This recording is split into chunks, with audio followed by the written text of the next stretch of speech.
देखिए latest episodes बिल्कुल ad free. सुना है आजकल राजचंद्र अक्सर कालीघाट जाते रहते हैं। ऐसा क्या? राममोहन बाबू, मेरी पत्नी का माँ काली जनार्दन और रघुवीर जी पर बहुत विश्वास है और भक्ति भी करती है। मैं झूठ नहीं बोलूंगा, उन पर विश्वास करने से हमें अच्छे फल मिले हैं। इसका मतलब तुम ये कहना चाहते हो कि मूर्ति के अंदर ही देवता बसते हैं। उस पत्थर या मिट्टी की मूर्ति की इतनी क्षमता है कि सबके मन की कामनाएं वो पूरी करती है। राजचंद्र, मन्नत मांगने से फल मिलता है, वो भी पुतले से। इसीलिए तो कह रहा हूँ राजचंद्र, कभी तो अपने पत्नी का पल्लू छोड़कर भाई बिरादरी लोगों के साथ भी समय बिताया करो। राजचंद्र, मेरे दोस्त, तुमसे मुझे बहुत ही अपेक्षाएं हैं, बहुत अपेक्षाएं तुमसे। समाज के दूसरे लोगों की तरह तुम भी कुसंस्कारों के चंगुल में मत फंसो। तुम एक प्रगतिशील पुरुष हो, तुम बंगाल के आदर्श बन सकते हो। हाँ मेरे दोस्त, कुसंस्कारों के अंधेरे में अपने आप को मत धकेलो, उल्टा चारों तरफ फैला हुआ अंधेरा दूर करो चारों तरफ का अंधेरा। राममोहन बाबू, आप मुझे गलत मत समझिए। हाँ, ये सच है कि मैं अपनी पत्नी को लेकर कालीघाट गया था, लेकिन मैंने मूर्ति की पूजा कभी नहीं की है। बाढ़ के समय जब मेरा जीवन संकट में था, उस समय भी मैंने भगवान का नाम जाप नहीं किया था। लेकिन ये सही है कि मैंने कभी भी अपने पत्नी के विश्वास को चोट नहीं पहुंचाई है और रुकावट भी नहीं डाली है। ये कैसी बात है राजचंद्र? समाज के कुसंस्कार को दूर करना हमारा कर्तव्य है। अगर तुम अपनी पत्नी के अंदर के कुसंस्कार को दूर नहीं कर पाए तो फिर समाज के कुसंस्कार को कैसे निकाल पाओगे? तुम ही बताओ भाई। तुम खुद मूर्ति की पूजा नहीं करते, लेकिन अपनी पत्नी को मूर्ति पूजा करने के लिए लेके जाते हो। ये क्या ठीक है भाई?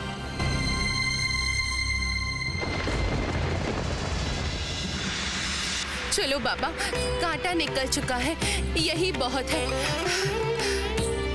सुनो नई बहू, तुम अब यहीं बैठी रहो। हाँ, तुम्हें चलने में बहुत तकलीफ होगी, तुम्हें कहीं जाने की जरूरत नहीं है। तुम यहीं थोड़ा विश्राम कर लो, मैं बाकियों को लेकर आगे बढ़ती हूँ। आओ बहू, चलो। दीदी मैं जरूर जा पाऊंगी। इतनी दूर आने के बाद माँ के दर्शन किए बिना मैं वापस नहीं जाऊंगी दीदी। ये तो बहुत अच्छी बात है। चलो, मैं तुम्हें सहारा देकर ले चलती हूँ। मन की शक्ति से तुम जरूर पहुँच जाओगी। चलो, धीरे धीरे, संभल के, धीरे धीरे धीरे, संभल के कदम बढ़ाओ। रतन, कहाँ चला गया मेरा बेटा? कहाँ चला गया? रतन कहाँ चला गया? उठ ना रतन, बात करना रतन। मेरा एक ही बेटा है, बात करना मुझसे। दीदी, क्या हुआ है बताइए? वो माँ ऐसे बिलख कर रो क्यों रही है? वो एक माँ है ना, जरूर उनके बच्चे के साथ कुछ हुआ है। चलो तो हम जाकर देखते हैं। हाँ।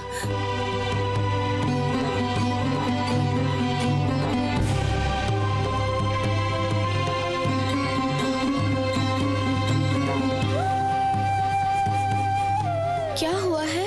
आप ऐसे रो क्यों रही हैं? इस काली माँ के मंदिर में कितने लोग पुण्य कमाने के लिए आए हैं। यहाँ की देवी माँ बहुत जागृत हैं। आप यहाँ मत रोइए, यहाँ बैठ के रोने का कोई फायदा नहीं है। मंदिर के अंदर चलिए, माँ से कहिए कि वो आपके बेटे को ठीक कर दें। क्या हुआ है आपके बेटे को? मेरा बेटा कुछ भी बोल नहीं रहा है। इसको कुछ दिनों से बुखार था, लेकिन ठीक ही था ये। और अभी देखे, अभी इसे होश ही नहीं है। बड़ी दीदी कुछ तो कीजिए ना। यहाँ बैठकर रोने से कुछ नहीं होगा। आप चलो, अंदर चलो, मैं आपको लेकर चलूंगी। चलो।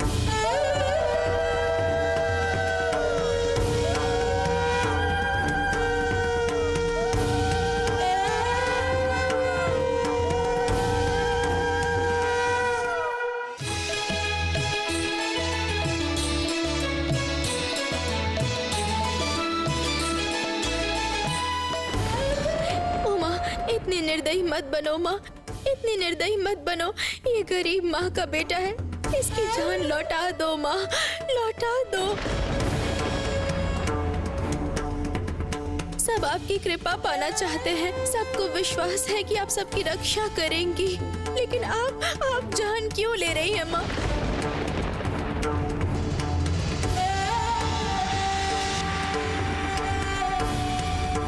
आप अपनी कृपा दिखाइए माँ, लौटा दीजिए माँ, लौटा दीजिए।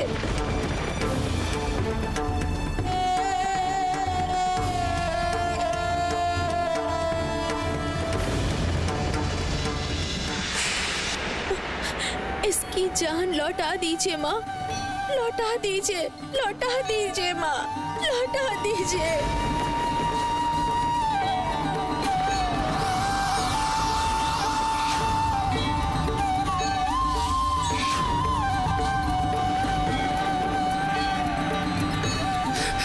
छोटी बहू, बहू, बहू क्या कर रही हो तुम? क्या कर रही हो छोटी बहू?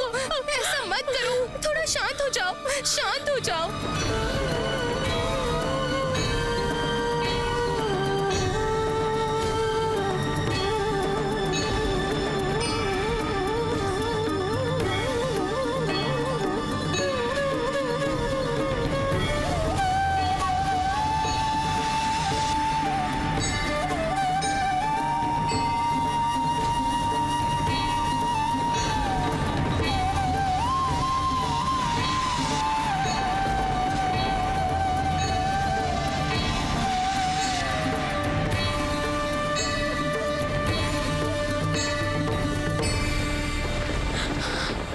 आपके आशीर्वाद वाले फूल से मैं इसके माथे को छूती हूँ। आप दयामयी हैं, ये आप हमें समझा दीजिए माँ, अपनी महिमा दिखाइए माँ।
जय।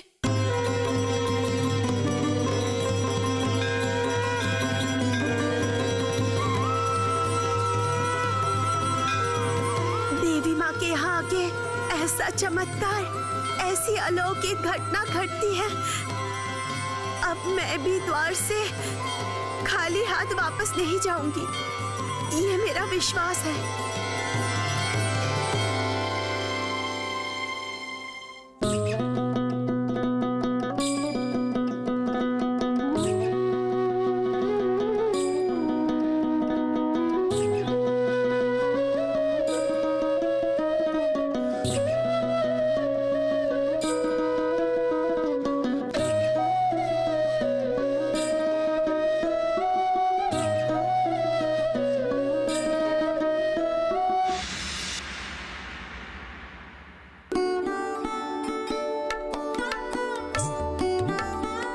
कैसे दर्शन हुए? चाची माँ, बहुत अच्छे से माँ के दर्शन हुए हैं। रुकिए, माँ के फूल लेकर आती हूँ।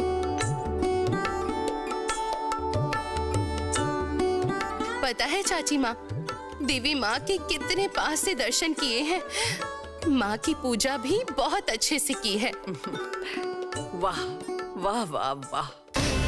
पता है चाची माँ, काली घाट की महिमा अपरंपार है। ये एकदम सत्य है। आज मैं अपनी आंखों से देखकर आई हूँ। अगर खुद की आंखों से नहीं देखती तो विश्वास भी नहीं कर पाती। ऐसी घटना भी घटी है।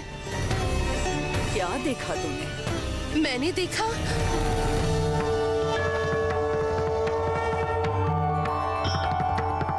क्या हुआ है? आप ऐसे रो क्यों रही हैं? मेरा बेटा कुछ भी बोल नहीं रहा है।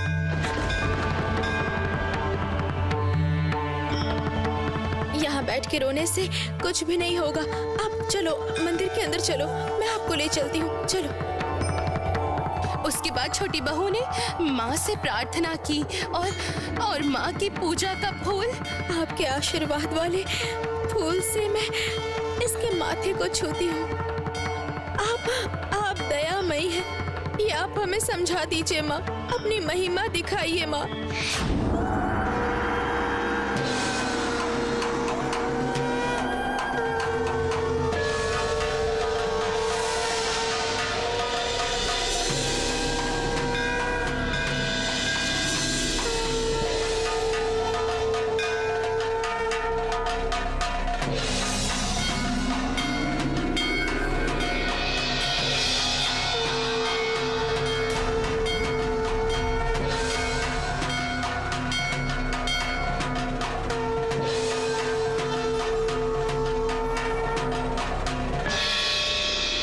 इतनी बड़ी बात हो गई। ऐसी घटनाएं भी घटती हैं क्या?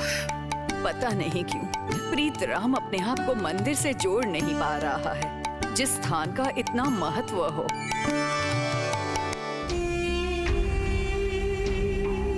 तुम लोग लौट आए? इतनी देरी क्यों हुई? ओ प्रीतराम, सुन ना, जुग्गी के मुंह से काली घाट के महत्व के बारे में सुन। चंदर की पत्नी का विश्वास अटल है, नहीं तो ऐसी अलौकिक घटना घटती है क्या? तो ऐसी कौन सी अलौकिक घटना घटी थी? ये लीजिए।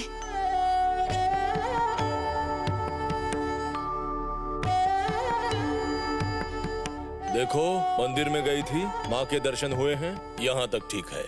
पर फिर से ये मत मानना कि वो मंदिर मैं निर्माण करूंगा।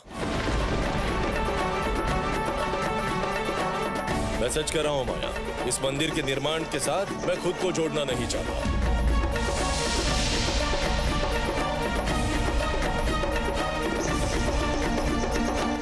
पिताजी ऐसी बातें क्यों कर रहे हैं?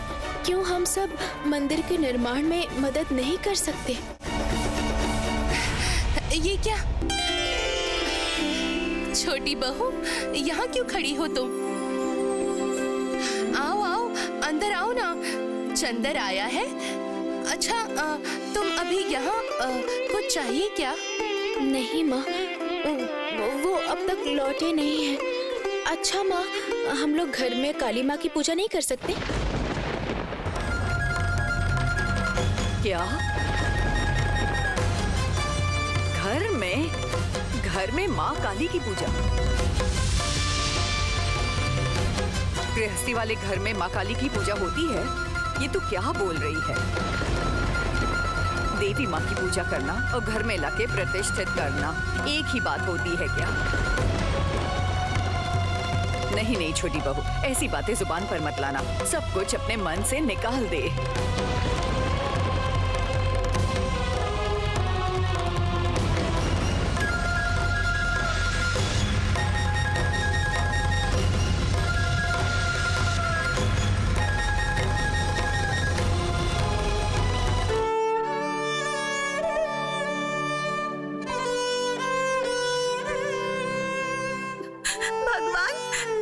पिछली बार मेरा क्या दोष था?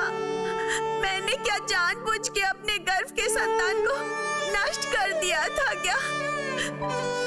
बेटा चाहिए कहकर सब लोग मुझे दिन रात बातें सुना रहे हैं। लेकिन बेटा पैदा करना मेरे हाथ में है। रोना मत सरजू, रोना मत। तुम भी काली घाट जाओगी, मैं जाऊंगी तो तुम भी जाओगी। तुम भी माँ के पास जाकर प्रार्थना करना। अगर देवी माँ तुम्हें बुलाती है तो तुम्हें कौन रोक सकता है?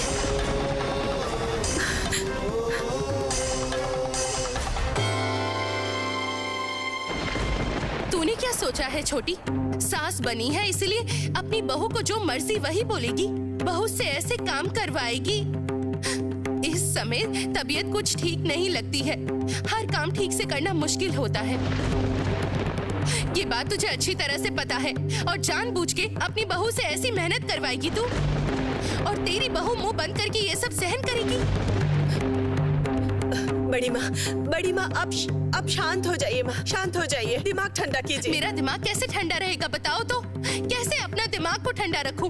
वो लड़की बहुत अच्छी लड़की है, इसलिए इतनी बात सुनने के बाद भी मुंह पर ताला लगा के चुपचाप सहन कर रही है। लेकिन सरजू बहू की ऐसी हालत है, ऐसे शरीर की हालत में तो उससे इतनी मेहनत करवाएगी, काम करवाएगी। कितनी आश्चर्य की बात है, आप तो सारा दोष मुझ पर ही डाल रही हैं।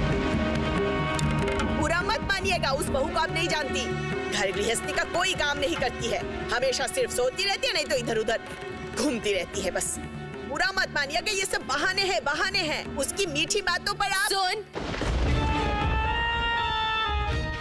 किसके दिल में मीठा है और किसके दिल में विष भरा हुआ है, ये समझने की क्षमता मेरे अंदर है छोटी। मैंने देखा नहीं क्या, बहू पर तो दिन रात अत्याचार कर रही है। क्या हुआ है? इतने गुस्से में क्यों हो? बुआ जी देखिए, दीदी कैसे मुझे गलत समझ रही है। देखिए, आप ही बताइए, बुरा मत मानिएगा, मैंने कभी भी दीदी के विरुद्ध कुछ बात की है क्या? अरे पिछली बार दीदी ने कहा कि बहू को जाने दो, मैंने तो जाने दिया। मैंने तो कहा कि जाओ, माँ के दर्शन करके आओ, जाओ। सुनो बहू, मेरे बाल ऐसे ही सफेद नहीं हुए हैं, मैं सब समझती हूँ। जुग्गी ने बिल्कुल गलत बात नहीं कही, इसने जो कहा है सही कहा है। अपने बहू पर अत्याचार करती हो, इसका फल कभी अच्छा नहीं होगा। बहुएं घर की लक्ष्मी होती हैं। लक्ष्मी पर अत्याचार करने से घर में कभी कोई खुश नहीं रहता।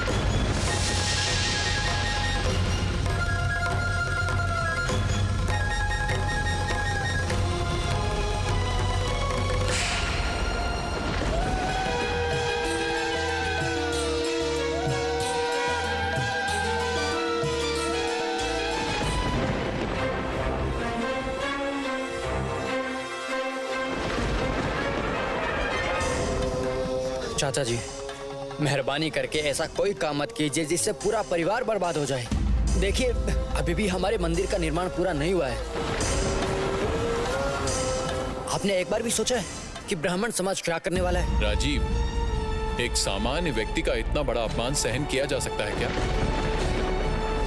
तुम बरीशा के ब्राह्मणों को खबर भिजवा, मैं उनसे सारा का सारा काम करवा दूं। ये सब काम क्या आप करवा सकते हैं पिताजी? ब्राह्मण लोग राजी होंगे? उनको कैसे भी राजी होना पड़ेगा।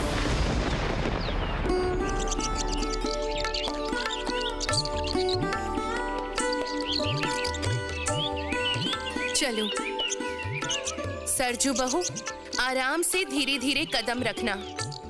देखो, तुम्हारी सासू माँ ने बहुत आपत्ति करने के बाद तुम्हें हमारे साथ आने की अनुमति दी है। आखिर में छोटी यहाँ आ नहीं पाई है, लेकिन देखो, उसने तुम्हें हमारे साथ यहाँ पर आज भेज दिया है। माँ, आप चिंता मत कीजिएगा, मैं सरजू बहू को संभाल के ले जाऊंगी। यहाँ किसी को कोई नुकसान नहीं होगा। हाँ छोटी बहू, संभल के आना। आराम से चलो। बरीशा के ब्राह्मण लोग आ रहे हैं, वो लोग सारा काम कर देंगे।